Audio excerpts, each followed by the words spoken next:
नमस्कार। दोपहर समाचार में आपका स्वागत है।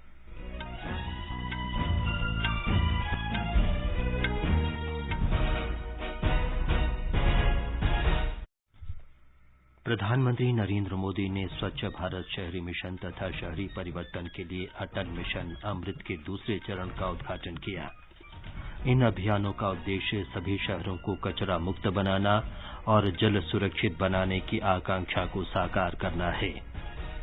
श्री मोदी ने कहा, स्वच्छ भारत और अमृत मिशन से पिछले 6 से 7 वर्षों में लोगों के जीवन में बड़ा बदलाव आया है। सूचना और प्रसारण मंत्री अनुराग ठाकुर ने प्रयागराज से 1 माह के स्वच्छ भारत अभियान का शुभारंभ किया। भारत ने कहा, पूर्वी लद्दाख में वास्तविक नियंत्रण रेखा पर चीन की उकसाने वाली कार्रवाई, बड़ी संख्या में सैनिकों के जमावड़े और यथास्थिति बदलने की एक तरफा कोशिश से इस क्षेत्र में शांति और स्थिरता पर प्रतिकूल असर। राष्ट्रव्यापी टीकाकरण अभियान के अंतर्गत अब तक देश में 89 करोड़ 2 लाख से अधिक कोविड रोधी टीके लगाए गए। स्वस्थ होने की दर 97.86%। प्रधानमंत्री कल जल जीवन मिशन पर ग्राम पंचायतों और जल समितियों के साथ बातचीत करेंगे। जल जीवन मिशन ऐप और राष्ट्रीय जल जीवन कोष का भी शुभारंभ करेंगे। वस्तु और सेवा कर संग्रह सितंबर महीने में 1,17,000 करोड़ रुपए से अधिक रहा। असम में विश्व धरोहर काजीरंगा राष्ट्रीय उद्यान पर्यटकों के लिए फिर से खुला और स्मृति मंधाना ऑस्ट्रेलिया की धरती पर टेस्ट शतक बनाने वाली पहली भारतीय महिला। क्वींसलैंड में पहले क्रिकेट टेस्ट मैच के दूसरे दिन भारत ने 5 विकेट पर 276 रन बनाए। दोपहर समाचार में अतहर सईद के साथ मैं विमलेंदु पांडे। देश भर में 18 वर्ष से अधिक आयु वर्ग के लिए सरकारी केंद्रों में निःशुल्क कोविड टीकाकरण अभियान जारी है। युवाओं से आग्रह है कि टीका जरूर लगवाएं और अन्य लोगों को भी इसके लिए प्रोत्साहित करें। जब तक आवश्यक न हो घर से बाहर न निकलें और सुरक्षा के 3 सरल उपायों का पालन करें। मास्क लगाएं, 2 गज की सुरक्षित दूरी बनाए रखें और हाथ और चेहरा साफ रखें। कोविड संबंधी जानकारी और मार्गदर्शन के लिए राष्ट्रीय हेल्पलाइन नंबर 011-2397-8046 और 1075 पर संपर्क करें। अब समाचार विस्तार से। प्रधानमंत्री नरेंद्र मोदी ने आज स्वच्छ भारत मिशन शहरी तथा शहरों में बदलाव के लिए अटल मिशन अमृत के दूसरे चरण का शुभारंभ किया। इन अभियानों का उद्देश्य सभी शहरों को कचरा मुक्त बनाना और सुरक्षित जलापूर्ति की व्यवस्था करना है। ये मिशन तेजी से हो रहे शहरीकरण की चुनौतियों से निपटने की दिशा में सार्थक प्रयास है। इनसे सतत विकास लक्ष्य 2030 के तहत निर्धारित लक्ष्यों को प्राप्त करने में भी मदद मिलेगी। 2014 में देशवासियों ने भारत को खुले में शौच से मुक्त करने का, ओडीएफ बनाने का संकल्प लिया था। 10 करोड़ से ज्यादा शौचालयों के निर्माण के साथ देशवासियों ने ये संकल्प पूरा किया। अब स्वच्छ भारत मिशन अर्बन 2.0 का लक्ष्य है गार्बेज फ्री शहर, कचरे के ढेर से पूरी तरह मुक्त ऐसा शहर बनाना। अमृत मिशन इसमें देशवासियों की और मदद करने वाला है। नई दिल्ली में कार्यक्रम में प्रधानमंत्री ने कहा कि इन योजनाओं से पिछले 6-7 वर्षों में लोगों के जीवन में बड़ा बदलाव आया है। प्रधानमंत्री ने कहा कि स्वच्छता केवल एक दिवस विशेष, पखवाड़े या वर्ष तक सीमित नहीं है, बल्कि ये प्रत्येक दिन का एक महा अभियान है जिसमें प्रत्येक व्यक्ति को शामिल होना है। उन्होंने कहा कि स्वच्छ भारत अभियान और अमृत मिशन का अगला चरण शहरों में जीवन को सुगम बनाने के डॉक्टर BR आम्बेडकर के सपने को पूरा करने की दिशा में ठोस कदम है। स्वच्छ भारत अभियान और अमृत मिशन की अब तक की यात्रा वाकई हर देशवासी को गर्व से भर देने वाली है। इसमें मिशन भी है, मान भी है, मर्यादा भी है, एक देश की महत्वाकांक्षा भी है और मातृभूमि के लिए अप्रतिम प्रेम भी। और हमारे स्वच्छता कर्मी, हमारे सफाई मित्र सच्चे अर्थ में इस अभियान के महानायक हैं। श्री मोदी ने राज्य सरकारों और स्थानीय प्रशासनों से स्वच्छता मिशन में सक्रियता से भाग लेने की अपील की। उन्होंने कहा कि भारत में लगभग 1 लाख टन कचरे का प्रतिदिन प्रसंस्करण होता है। वर्ष 2014 में कुल कचरे का 30% से भी कम हिस्सा प्रसंस्कृत होता था, जबकि मौजूदा समय में 70% का प्रसंस्करण होता है। 20 से 70 तक पहुंचे हैं, लेकिन अब हमें इसे 100% तक, 100% तक लेकर जाना ही जाना है। और ये काम केवल वेस्ट डिस्पोजल के जरिए नहीं होगा, बल्कि वेस्ट टू वेल्थ क्रिएशन के जरिए होगा। इसके लिए देश ने हर शहर में 100% वेस्ट सेग्रीगेशन के साथ साथ इससे जुड़ी आधुनिक मटेरियल रिकवरी फैसिलिटीज बनाने का लक्ष्य तय किया है। इन आधुनिक फैसिलिटीज में कूड़े कचरे को छांटा जाएगा, रिसाइकिल हो पाने वाली चीजों को प्रोसेस किया जाएगा, अलग किया जाएगा। इसके साथ ही शहरों में बने कूड़े के पहाड़ों को प्रोसेस करके पूरी तरह समाप्त किया जाएगा। श्री मोदी ने कहा कि सरकार ने शहरी विकास के लिए लगभग 4 लाख करोड़ रुपए आवंटित किए हैं। उन्होंने कहा कि देश में मल जल को उपचारित करने का स्तर बढ़ने से नदियों को स्वच्छ बनाने में भी मदद मिलेगी। इस अवसर पर आवासन और शहरी कार्य मंत्री हरदीप सिंह पुरी और जल शक्ति मंत्री गजेंद्र सिंह शेखावत भी उपस्थित थे। सूचना और प्रसारण मंत्री अनुराग ठाकुर ने आजादी का अमृत महोत्सव के हिस्से के रूप में आज प्रयागराज से 1 महीने तक चलने वाले स्वच्छ भारत अभियान कार्यक्रम का शुभारंभ किया। श्री ठाकुर आज सुबह उत्तर प्रदेश के प्रयागराज पहुंचे। उन्होंने चंद्रशेखर आजाद पार्क में स्वाधीनता सेनानी चंद्रशेखर आजाद की प्रतिमा पर माल्यार्पण किया और वहां आयोजित समारोह में भाग लिया। उन्होंने सफाई अभियान के तहत पार्क में पौधा भी लगाया। बाद में उन्होंने सर्किट हाउस में भाजपा कार्यकर्ताओं और पदाधिकारियों के साथ बैठक की। स्वच्छ भारत मिशन के शुभारंभ के बाद श्री ठाकुर संगम में गंगा महाआरती में शामिल होंगे। वे संगम क्षेत्र में 4 स्थानों पर विशेष स्वच्छता अभियान का भी नेतृत्व करेंगे। प्रधानमंत्री नरेंद्र मोदी कल जल जीवन मिशन पर ग्राम पंचायत और जल समितियों तथा ग्रामीण जल और स्वच्छता समितियों से बातचीत करेंगे। प्रधानमंत्री इस अवसर पर जल जीवन मिशन ऐप का भी शुभारंभ करेंगे। इसका उद्देश्य विभिन्न पक्षों में जागरूकता बढ़ाना और मिशन के अंतर्गत जारी योजनाओं को अधिक पारदर्शी और उत्तरदायी बनाना है। ये समाचार हमारी वेबसाइट newsonair.com/hindi और हमारे mobile app news on AIR पर भी उपलब्ध हैं।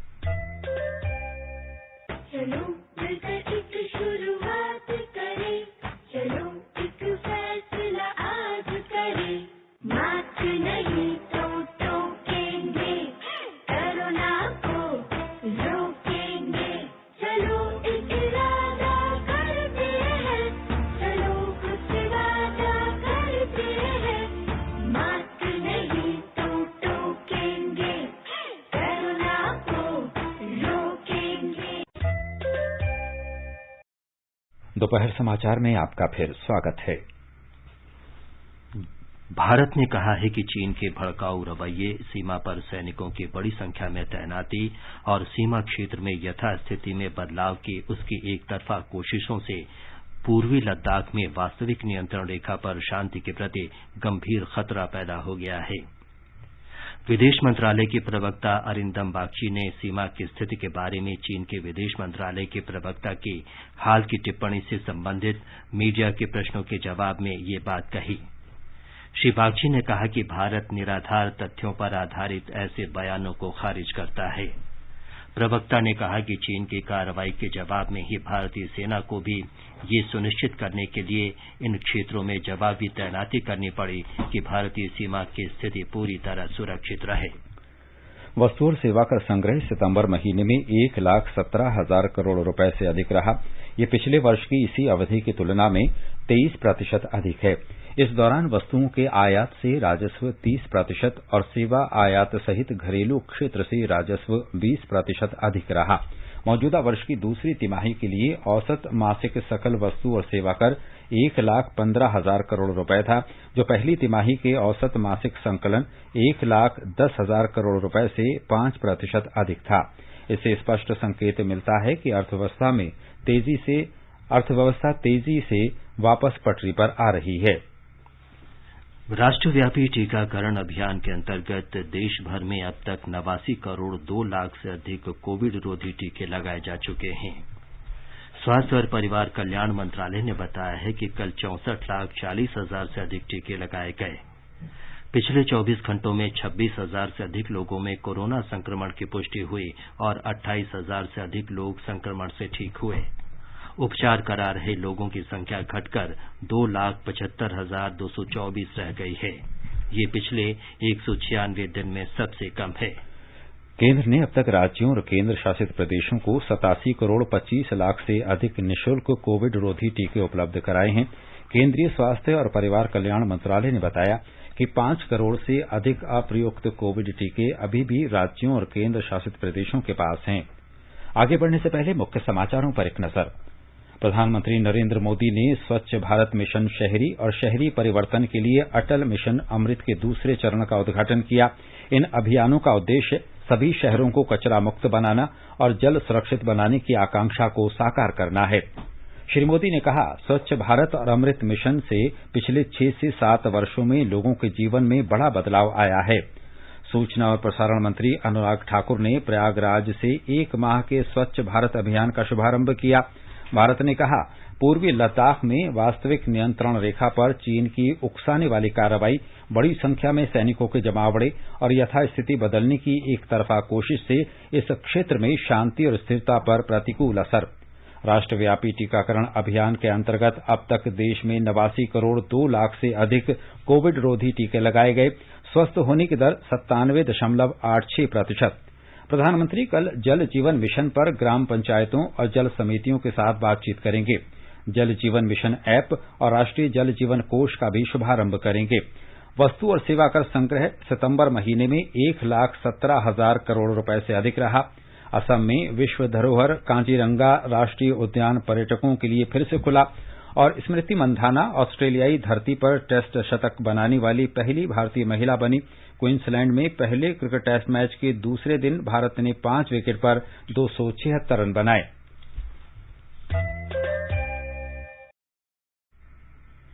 निवेश और लोक संपत्ति प्रबंधन विभाग दीपंग के सचिव तुहिन कांत पांडे ने कहा है कि एयर इंडिया विनिवेश मामले में भारत सरकार द्वारा वित्तीय बोलियों को मंजूरी देने का संकेत देने वाली मीडिया रिपोर्ट गलत है। श्री पांडे ने कहा कि जब भी इस बारे में निर्णय किया जाएगा, मीडिया को इसकी जानकारी दी जाएगी। केंद्र सरकार ने एयर इंडिया के विनिवेश का काम पूरा कर लेने का प्रस्ताव रखा है। सरकार ने हाल ही में एयर इंडिया के निजीकरण में हो रही देरी को खत्म करने और इस दिशा में तेजी लाने के लिए कई कदम उठाए हैं। जम्मू कश्मीर में शोपियां जिले के रखामा इलाके में आज तड़के सुरक्षा बलों के साथ मुठभेड़ में एक आतंकवादी मारा गया। अंतिम समाचार मिलने तक मुठभेड़ जारी थी। पुलवामा पुलिस ने अन्य सुरक्षा बलों के सहयोग से एक आतंकवादी को गिरफ्तार किया, जिसकी पहचान लश्कर ए तैयबा के शमीम सोफी के रूप में हुई है। उसके पास से हथियार और गोला बारूद बरामद किया गया है। ब्यौरे की प्रतीक्षा है। पश्चिम बंगाल में 3 विधानसभा निर्वाचन क्षेत्रों के लिए कल हुए उपचुनाव और चुनाव में लगभग 72% मतदान हुआ। मुख्य निर्वाचन आयुक्त कार्यालय के सूत्रों के अनुसार भवानीपुर में 57.09%, शमशेरगंज में 79.92% और जहांगीरपुर में 77.63% मतदान रिकॉर्ड किया गया। वोटों की गिनती 3 अक्टूबर को होगी। असम के विश्व धरोहर पर्यटन स्थल काजीरंगा राष्ट्रीय उद्यान को आज पर्यटकों के लिए फिर से खोल दिया गया है। उद्घाटन समारोह में राज्य के वन मंत्री परिमल शुक्ला बैद और कृषि मंत्री अतुल बोरा शामिल हुए। उद्यान प्राधिकरण ने कोहोरा और बागोरी रेंज में जीप सफारी शुरू की है। हमारे संवाददाता ने बताया कि नई गणना के अनुसार काजीरंगा में 2413 गेंडे हैं। ये पर्यटन स्थल प्रसिद्ध हॉर्न राइनो के अतिरिक्त समृद्ध वनस्पतियों और जीवों के लिए प्रसिद्ध है। महिला क्रिकेट में एक ऐतिहासिक उपलब्धि में स्मृति मंधाना ऑस्ट्रेलिया की भूमि पर टेस्ट मैच में शतक लगाने वाली पहली भारतीय महिला बन गई हैं। क्वींसलैंड में भारत और ऑस्ट्रेलिया के बीच पहली बार गुलाबी गेंद से खेले जा रहे दिन और रात के टेस्ट मैच के दूसरे दिन आज सुबह स्मृति ने भारत की पहली पारी में अपना शतक पूरा किया। उन्होंने 22 चौकों और 1 छक्के की मदद से 127 रन बनाए। अंतिम समाचार मिलने तक भारत ने 5 विकेट पर 276 रन बना लिए थे। पहले दिन का खेल बारिश के कारण चाय के बाद स्थगित कर दिया गया था। खेल रोके जाने तक भारतीय टीम ने 1 विकेट पर 132 रन बनाए थे। ये समाचार आकाशवाणी से प्रसारित किए जा रहे हैं। ताजा समाचार जानने के लिए आप हमारे Twitter handle @AIR News Hindi को फॉलो कर सकते हैं। उज्जवल भविष्य बनाने की आजादी, रिटायरमेंट के बाद भी नियमित इनकम की आजादी, आजादी का अमृत महोत्सव आओ मनाए है पर NPS करे बेहतर आज और पेंशन से सुनिश्चित करे। 1 अक्टूबर को पूरा देश मना रहा है NPS दिवस। अधिक जानकारी के लिए अपनी बैंक शाखा जाएं या pfrda.org.in पर विजिट करें या 1800-110-708 पर कॉल करें। ये आकाशवाणी है। आजादी के अमृत महोत्सव के हिस्से के रूप में आकाशवाणी समाचार आजादी के तराने शीर्षक से एक कार्यक्रम प्रसारित कर रहा है। ये कार्यक्रम उन देशभक्ति गीतों पर आधारित है जिन्होंने स्वतंत्रता आंदोलन में लोगों में जोश भर दिया था। स्वाधीनता आंदोलन के दौरान भारतीय जनमानस को उत्प्रेरित कर स्वतंत्रता का अलख जगाने और मातृभूमि के प्रति सेवा, समर्पण और त्याग की ज्वाला प्रज्वलित कर देने वाले अमर गीतों पर आधारित विशेष कार्यक्रम आजादी के तराने सुनना न भूलें। FM गोल्ड 100.1 मेगाहर्ट्ज पर प्रत्येक शुक्रवार शाम 4:45 पर परिक्रमा कार्यक्रम के अंतर्गत आजादी के तराने सिर्फ आकाशवाणी पर। आजादी का अमृत महोत्सव के अंतर्गत आइए अब सुनते हैं आकाशवाणी की विशेष प्रस्तुति आजादी का सफर। आजादी का अमृत महोत्सव।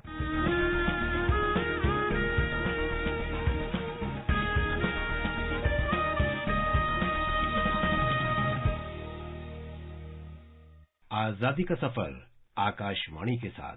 भारत का गौरवशाली स्वतंत्रता संग्राम आधुनिक विश्व के महानतम संघर्षों में से एक है।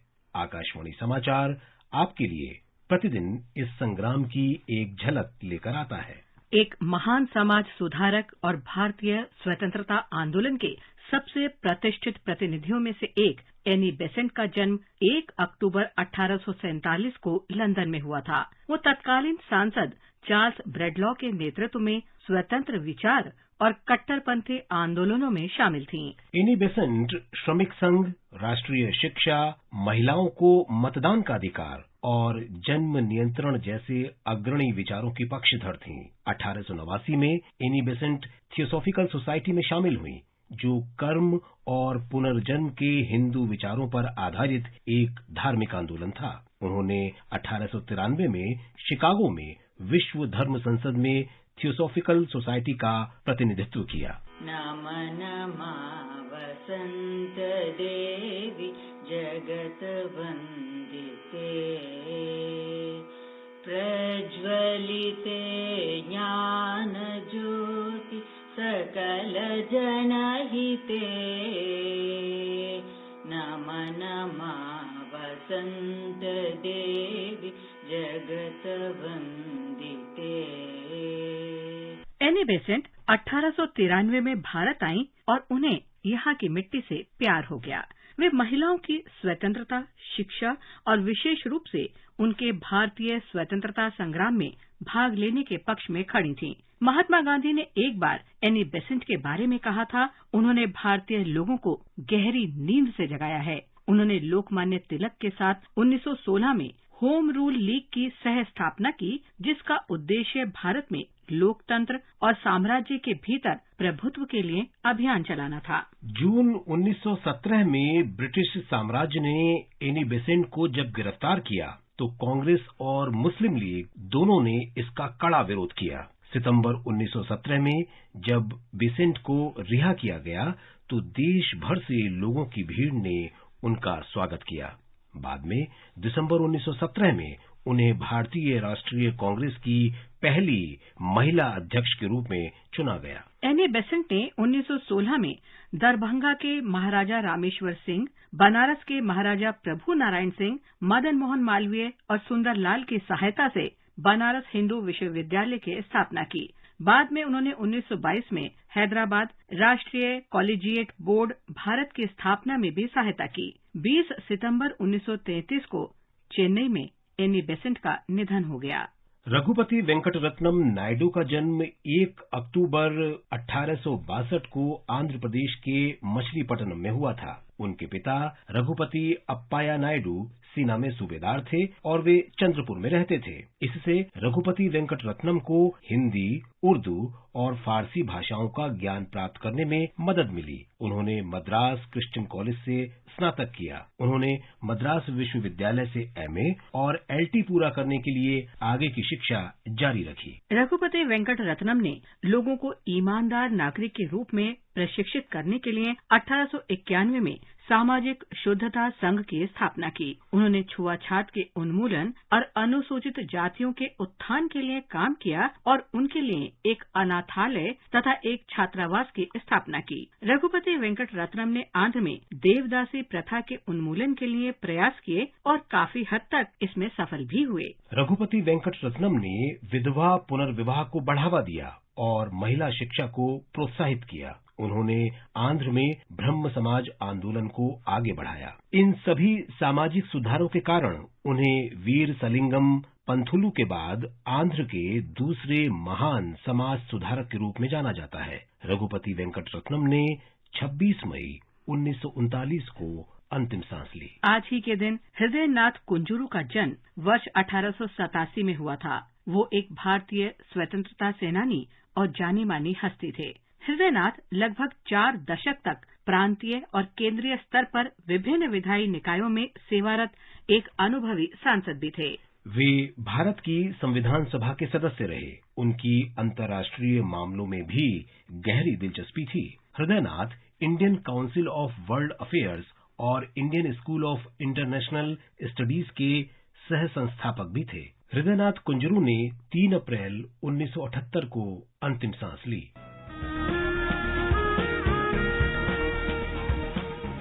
इसके साथ ही आजादी का सफर आकाशवाणी समाचार के संग श्रृंखला का ये अंक समाप्त हुआ।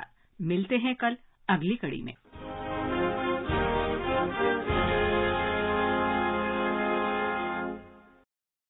आकाशवाणी समाचार सुनते रहें और आजादी का अमृत महोत्सव में हमारे साथ शामिल रहें।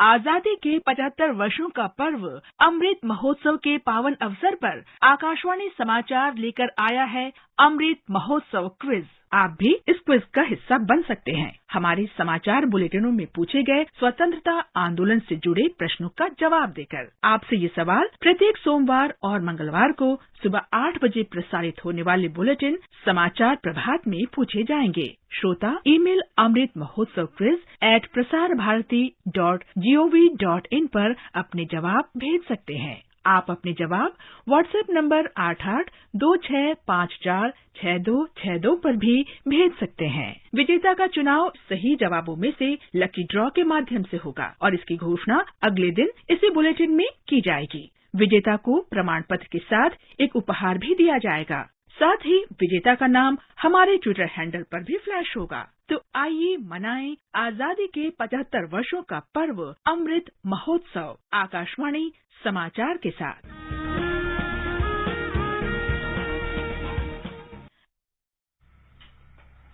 आज का संस्कृति संदेश समर्पित है प्रख्यात संगीतकार और गायक सचिन देव बर्मन को।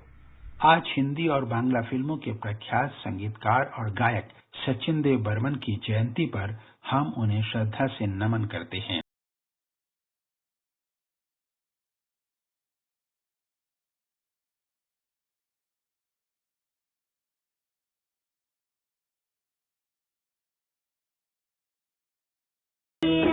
एस.डी. बर्मन न केवल बेहतरीन संगीतकार थे बल्कि लोक धुनों को सजाने की कला में भी माहिर थी।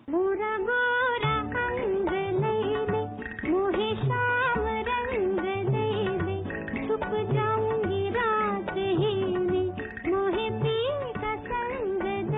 सचिन देव बर्मन का जन्म 1 अक्टूबर 1906 को बांग्लादेश में हुआ था। उनके पिता का नाम नवद्वीप चंद्र देव बर्मन तथा माता का नाम निर्मला देवी था। सचिन दा की प्रारंभिक शिक्षा अगरतला के कुमार बोर्डिंग स्कूल में हुई। कलकत्ता विश्वविद्यालय से बीए करने के बाद उन्होंने शास्त्रीय संगीत, लोक संगीत, मुरली वादन और पाश्चात्य संगीत की शिक्षा ली। 1930 के दशक में उन्होंने कोलकाता में सुर मंदिर नाम से अपने संगीत विद्यालय की स्थापना की। 1932 में उन्होंने कलकत्ता रेडियो स्टेशन पर गायक के तौर पर करियर की शुरुआत की। इसके बाद उन्होंने फिल्मों का रुख किया। 1932 में उनका पहला गाना खमाज रिलीज हुआ। 1944 में वे कलकत्ता से मुंबई आ गए। उनके संगीतबद्ध किए गए फिल्म मिली, अभिमान, ज्वेल थीफ, प्यासा बंदनी, सुजाता, टैक्सी ड्राइवर और गाइड के गीत आज भी लोगों की जुबान पर हैं। तेरे मेरे सपने अब एक रंग हैं। 1969 में उन्हें पद्मश्री से सम्मानित किया गया। 1958 में संगीत नाटक अकादमी और एशिया फिल्म सोसाइटी से उन्हें सम्मानित किया गया। 1954 और 1973 में उन्हें फिल्म फेयर अवार्ड और 1970 में फिल्म आराधना के लिए उन्हें सर्वश्रेष्ठ पुरुष पार्श्व गायक का राष्ट्रीय पुरस्कार प्रदान किया गया। काहे को रोए चाहे जो होए, सफल होगी तेरी आराधना। दुनिया भर को अपने संगीत के सुरों से वश में करने वाले सचिन देव बर्मन 69 साल की उम्र में 31 अक्टूबर 1975 को उनका देहांत हो गया। जाने वाले हो सके तो लौट के आना। अब एक नजर आज के मौसम पर। सबसे पहले देश के 4 महानगरों के मौसम का हाल। दिल्ली, मुंबई, चेन्नई और कोलकाता में आमतौर पर बादल छाए रहेंगे और गरज के साथ बारिश भी हो सकती है। उत्तर भारत में श्रीनगर, लेह और गिलगित में आंशिक रूप से बादल छाए रहेंगे। जम्मू और मुजफ्फराबाद में गरज के साथ बारिश होने की संभावना है। देश के पूर्वोत्तर क्षेत्र गुवाहाटी, इम्फाल, शिलांग, कोहिमा, आइजॉल, ईटानगर, अगरतला और गंगटोक में बादल छाए रहेंगे। 1 या 2 बार गरज के साथ बारिश भी हो सकती है। उपराष्ट्रपति एम वेंकैया नायडू और प्रधानमंत्री नरेंद्र मोदी ने राष्ट्रपति रामनाथ कोविंद को उनके जन्मदिन पर बधाई दी है। एक संदेश में श्री नायडू ने कहा कि राष्ट्रपति कोविंद अपनी सादगी, उच्च विचारों और विलक्षण दूरदृष्टि के लिए जाने जाते हैं। श्री मोदी ने ट्वीट संदेश में कहा कि श्री कोविंद ने स्वयं को पूरे राष्ट्र के लिए समर्पित किया है। तमिलनाडु के मुख्यमंत्री एम.के. स्टालिन ने राष्ट्रपति रामनाथ कोविंद को जन्मदिन की बधाई देते हुए उनके अच्छे स्वास्थ्य और दीर्घायु की कामना की है। अंत में मुख्य समाचार एक बार फिर। प्रधानमंत्री नरेंद्र मोदी ने स्वच्छ भारत शहरी मिशन और शहरी परिवर्तन के लिए अटल मिशन अमृत के दूसरे चरण का उद्घाटन किया। इन अभियानों का उद्देश्य सभी शहरों को कचरा मुक्त बनाना और जल सुरक्षित बनाने की आकांक्षा को साकार करना है। श्री मोदी ने कहा, स्वच्छ भारत और अमृत मिशन से पिछले 6 से 7 वर्षों में लोगों के जीवन में बड़ा बदलाव आया है। सूचना और प्रसारण मंत्री अनुराग ठाकुर ने प्रयागराज से 1 माह के स्वच्छ भारत अभियान का शुभारंभ किया। भारत ने कहा, पूर्वी लद्दाख में वास्तविक नियंत्रण रेखा पर चीन की उकसाने वाली कार्रवाई, बड़ी संख्या में सैनिकों के जमावड़े और यथास्थिति बदलने की एक तरफा कोशिश से इस क्षेत्र में शांति और स्थिरता पर प्रतिकूल असर। राष्ट्रव्यापी टीकाकरण अभियान के अंतर्गत अब तक 89 करोड़ 2 लाख से अधिक कोविड रोधी टीके लगाए गए। स्वस्थ होने की दर 97.86%। प्रधानमंत्री कल जल जीवन मिशन पर ग्राम पंचायतों और जल समितियों के साथ बातचीत करेंगे। जल जीवन मिशन ऐप और राष्ट्रीय जल जीवन कोष का भी शुभारंभ करेंगे। वस्तु और सेवा कर संग्रह सितंबर महीने में 1,17,000 करोड़ रुपए से अधिक रहा। और असम में विश्व धरोहर काजीरंगा राष्ट्रीय उद्यान पर्यटकों के लिए फिर से खोल दिया गया। इसके साथ ही दोपहर समाचार का ये अंक समाप्त हुआ। नमस्कार।